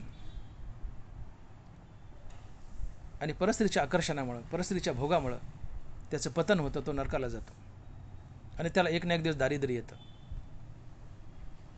म्हणून हे सगळं आमच्या जीवनात येऊ नये. हे अर्थाचे अनर्थ आमच्या जीवनात येऊ नयेत. म्हणून गरीब आणि श्रीमंत सर्वांनीच परमार्थात यावं, बहुसंख्येने परमार्थात यावं. गरीब श्रीमंत सर्वांनी परमार्थात यावं. त्यातली त्यात श्रीमंतांनी आवर्जून यावं. कारण जेवढा अधिक पैसा तेवढे अर्थाचे अनर्थ त्याच्या जीवनात वास करतात. मग श्रीमंत मनुष्य परमार्थात आला, सत्संगतीत आला, तर मुखात रामनाम धारण करेल, सत्संगतीत वावरेल. मग या रामनामानं त्याच्या जीवनातील, त्याच्या अंतकरणातील दुर्गुण पळून जातील. परद्रव्य पडणारीचा अभिलाष त्याच्या जीवनातून निघून जाईल आणि त्याच्या जीवनात परद्रव्य पडणारीचा विटाळ येईल. तो परद्रव्य पडणारीपासून दूर राहील, तो परद्रव्य पडणारीपासून दूर राहील. आणि परद्रव्य पडणारीपासून दूर राहिला की त्याच्या घरात देव येईल. एकटा देव येणार नाही, तर सोबत भाग्य आणि संपत्ती घेऊन येईल. त्याला देवही भेटला आणि संपत्ती भेटली. तुकोबाराय म्हणतात एवढ्याच भागत नाही, एवढ्याच भागत नाही, तर मग हाच देव घरातून त्याच्या शरीरात राहायला जातो आणि शरीरातून त्याच्या हृदयात राहायला जातो. आणि तुमच्या हृदयात देवाने राहायला येणं हे तुमचं सगळ्यात मोठं भाग्य असतं. तुम्ही साक्षात संत बनलेले असतात, कारण देव फक्त संतांच्याच हृदयात राहतो. मग नुसत्या परद्रव्य पडणाऱ्याच्या अभिलाषाने जर देव तुमच्या हृदयात राहायला येत असेल, तर एवढ्या 2 गोष्टी पाळायला काय बिघडलं? पाळा ना. आणि म्हणून मी बोललो की तुकोबारायने सगळी गाथा पॉझिटिव्ह लिहिली, असं करा देव भेटेल. पण एक अभंग निगेटिव्ह लिहिला की असं करू नका, असं करू नका, देव भेटेल. आणि तो आहे साधने तरी हीच दोन्ही, जो कोणी साधील परद्रव्य परणारी यांचा धरी विटाळ. आणि म्हणून ही निगेटिव्ह साधनं आहेत, बाकीची पॉझिटिव्ह आहेत. ती केल्यानं देव भेटतो, पण ही 2 साधनं सोडल्यानं देव भेटतो. दुसऱ्याचं धन लुटू नका हे सोडा, दुसऱ्याची बाई भोगू नका हे सोडा, बाकीची साधनं धरायचीत, ही 2 साधनं सोडायची. अर्थात परद्रव्य पडणारीपासून दूर राहा. आणि परद्रव्य पडणारीपासून दूर राहिला तर मी अनेकदा सांगितलं, देव भाग्य आणि संपत्ती घेऊन घरात येतो, घरातून तुमच्या शरीरात जातो, शरीरातून तुमच्या हृदयात जातो. आणि देव हृदयात जाणं हे आमचं परमभाग्य आहे. ही फायनल अचिव्हमेंट आहे. याच्यापुढे प्राप्त करायचं काही राहत नाही. जी तुमची आमची मरमर चालली ती केवळ आणि केवळ देव आमच्या हृदयात वास्तविक करायला यावे यासाठी. आणि म्हणून देव आमच्या हृदयात येऊन वास करावा असं वाटत असेल, अर्थात आम्ही संत बनावं असं वाटत असेल, तर तुकोबाराय आवर्जून सांगतात की फक्त 2 गोष्टी टाळा. काय? दुसऱ्याचा पैसा लबाडीने लुटू नका आणि परस्त्री भोगू नका. अर्थात परद्रव्य परणारी यांचा विटाळ धरा. देव तुमच्या हृदयात वास करायला येईल आणि तुम्ही संत बनाल. पुंडलिक वरदे हरी विठ्ठल श्री ज्ञानदेव तुकाराम.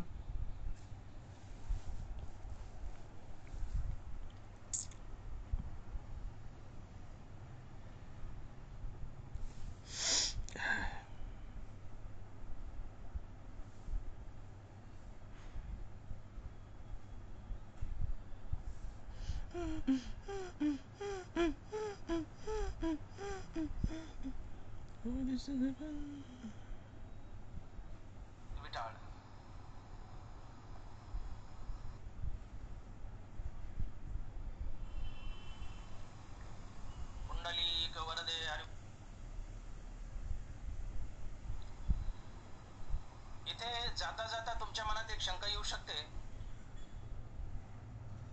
तुकाराम,